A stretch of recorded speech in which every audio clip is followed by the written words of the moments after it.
খড়কুটোর মতো উড়ে যাবে বিজেপি। 5 বছরে কোনো উন্নয়ন হয়নি এই বিধানসভায়। ক্ষিপ্ত হয়ে রয়েছে মানুষ। এবার পরিবর্তন হওয়ার সময় এসেছে।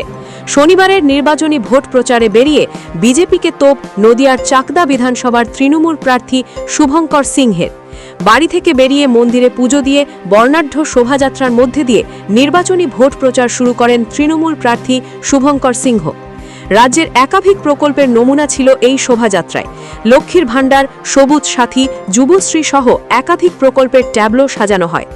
মহিলাদের হলুদ শাড়িতে, হাতে কুলোর গায়ে তৃণমূল প্রার্থী শুভঙ্কর সিংহের নামাঙ্কিত শোভাযাত্রা যেন অন্য চমক হয়ে উঠেছিল মানুষের কাছে।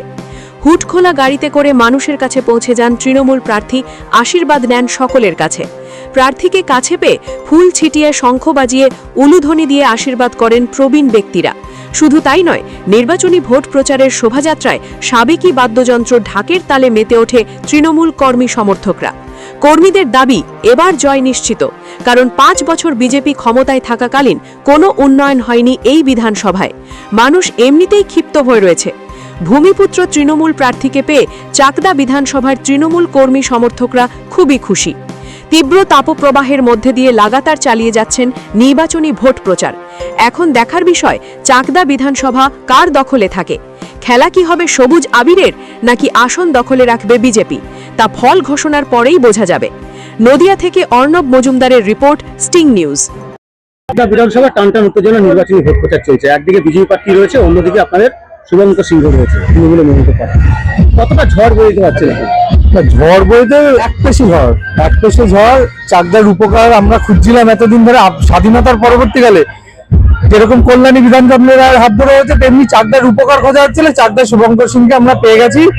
এবছর চাকদার প্রত্যেকটা বাড়ি থেকে প্রত্যেকটা মানুষ একটাই কথা বলছে, বিজেপি আর না, চাকদার ঘরের ছেলেকেই চাই আমরা, শুভঙ্কর সিংহ যিশুদাকে।